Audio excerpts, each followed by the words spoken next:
L'information sur Cam News 24, mesdames, messieurs, bonsoir. Les titres de l'actualité.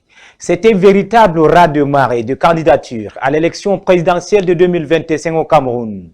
81 dossiers enregistrés auprès d'Elections Cameroun et ses démembrements territoriaux à travers le pays.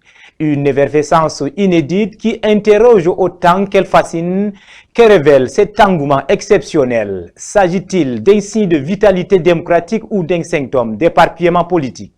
Dans ce journal, vous aurez l'analyse d'experts, réactions des citoyens et regards croisés sur cette ruée vers la magistrature suprême.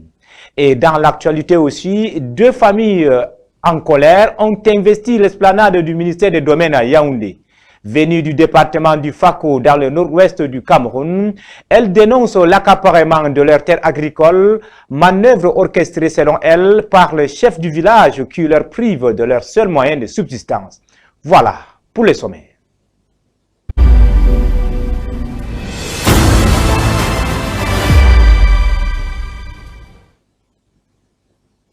Mesdames, Messieurs, vous faites bien de vous informer sur Cam News 24 RDFM en direct de Garoua, dans le Nord, Cameroun, et merci de nous choisir.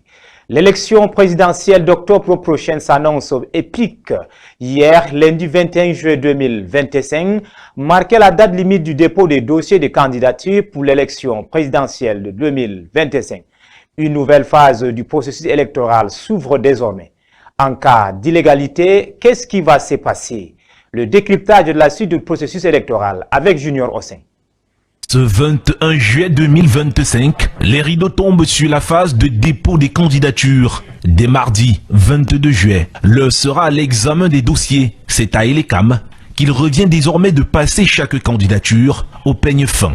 Selon l'article 126 du Code électoral, la liste officielle des candidats recevables devra être 60 jours avant le scrutin présidentiel fixé au 12 octobre. Cette étape est cruciale car elle détermine les figures qui seront réellement en liste pour la présidentielle. Toute irrégularité pouvant entraîner un rejet du dossier.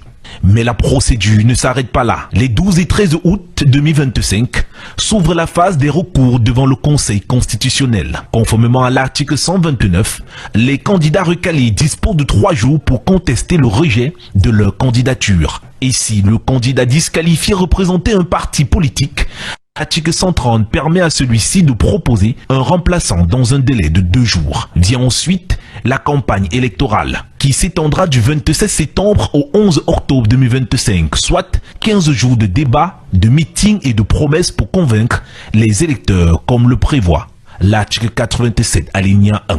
Le scrutin aura lieu le dimanche 12 octobre, conformément à l'article 86 alinéa 3 du Code électoral. Ce jour-là, des millions de Camerounais sont attendus dans les bureaux de vote.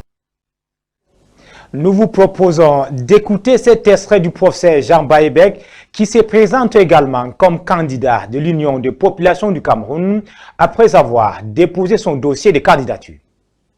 Ah, pour venir, et ça me rassure, ça veut dire que mes collègues, mes confrères, mes camarades au sein de l'UPC reconnaissent que je peux.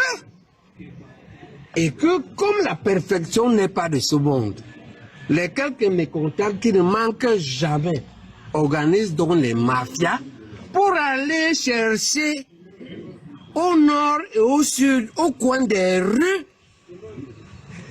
des gens pour venir me concurrencer. Je crois que dans le pire des cas, je suis prêt. UPC.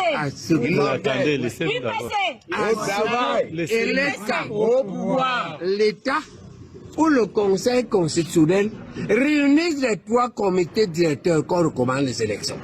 Parce que pourquoi ils s'assient ici, maintenant je veux le dire. J'ai battu celui des Nièques à plein de couture dans un comité directeur dont il était au présidium. J'ai accepté d'entrer en concurrence avec la mafia. Je voulais battre la mafia.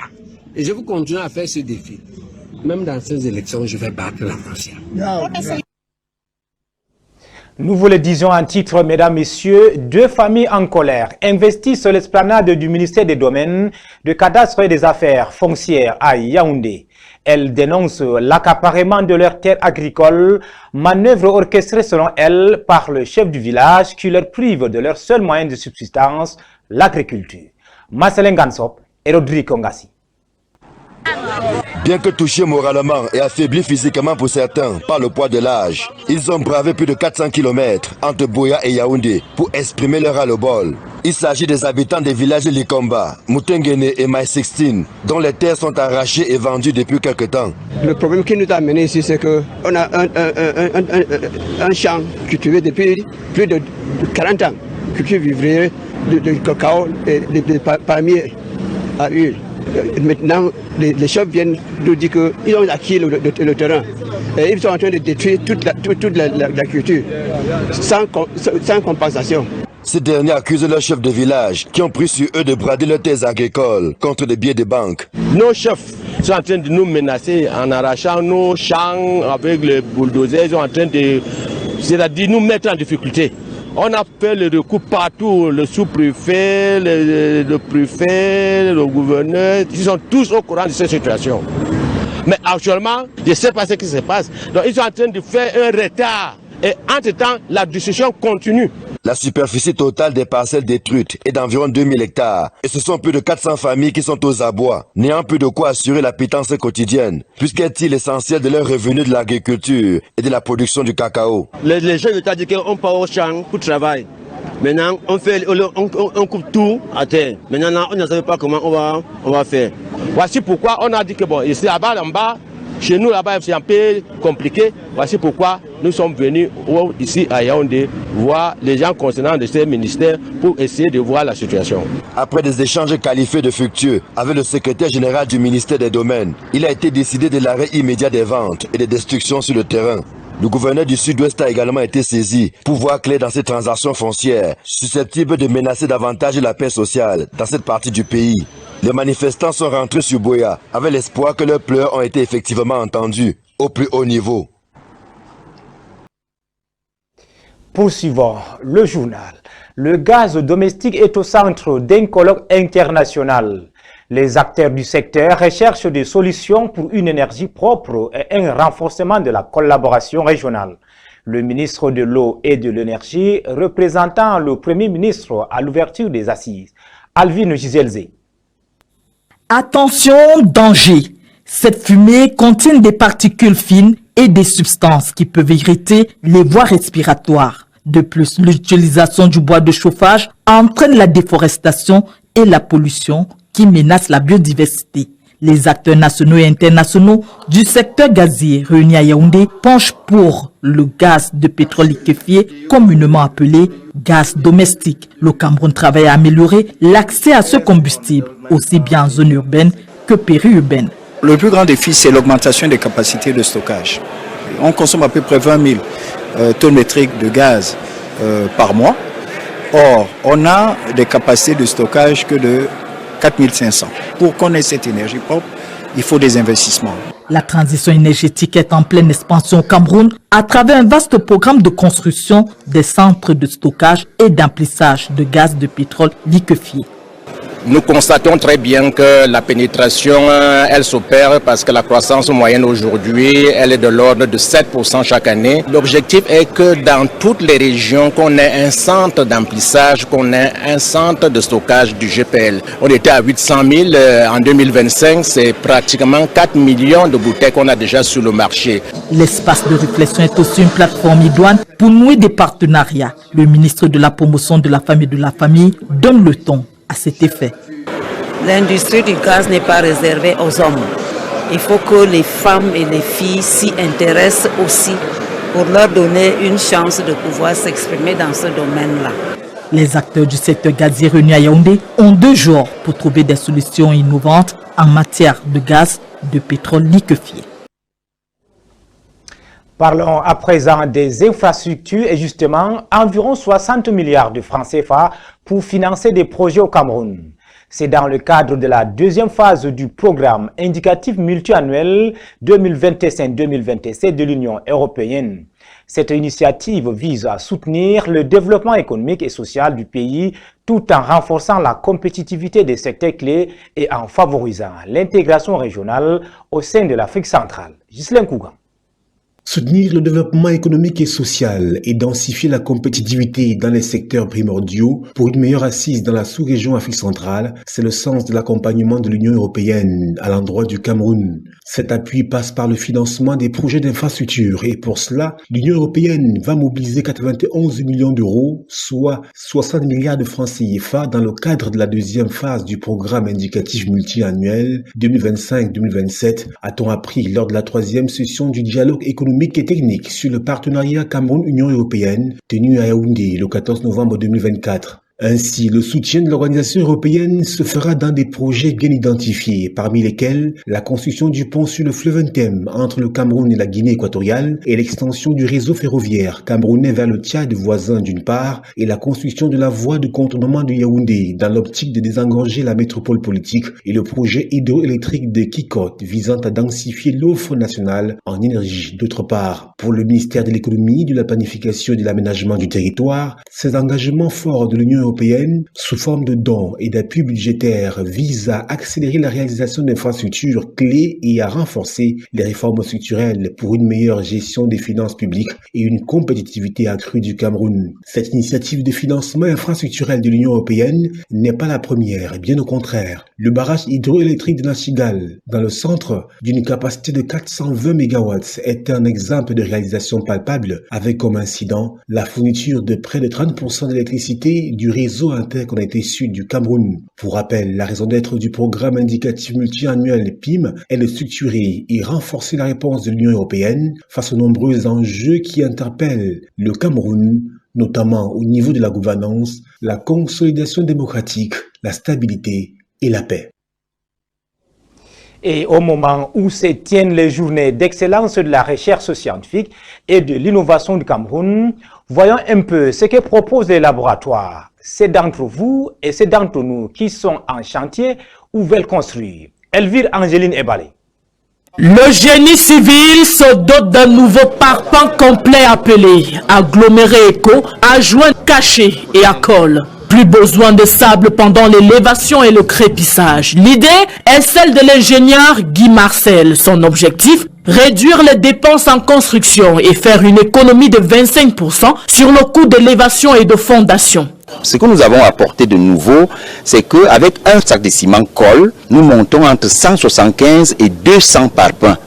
Au-delà d'un montage des murs à l'état fini coloré à 90%, l'innovation dans sa plus-value permet une autorégulation de la température interne des murs par un passage d'air courant provoquant leur assèchement. Le maçon, quand il pose son parpaing avec un plan d'électricité, il sait exactement que voici là où je vais mettre la prise et vous avez déjà le boîtier et les gaines électriques passent à la fois. Outre ses fonctions de montage des murs, des poteaux et les chaînages, le parpaing de construction innovateur coûte 700 francs CFA. Le nouveau bijou amorce un tournant décisif vers la valorisation du Made in Cameroun, plaçant l'innovation et la technologie au cœur de son développement. Parlons à présent de toute autre chose. Le whisky en sachet a le vent en poupe au Cameroun, pourtant interdit de vente depuis près de 10 ans. Plusieurs variétés abondent plutôt sur le marché au grand bonheur des consommateurs. Suivons le constat fait par Sylvestre Messi.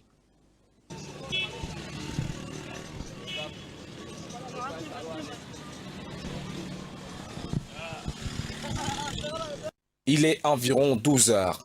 Sous un soleil d'aplomb, ces jeunes visiblement mineurs dégustent avec appétit un sachet de whisky de 43 degrés d'alcool made in Cameroun. Comme lui, de nombreux consommateurs en raffolent. Et prend au moins 4 par jour. Matin, il prend 2. À partir du soir, il prend 2. J'ai dosé 3 sachets là-dedans parce que la moyenne n'est pas très forte.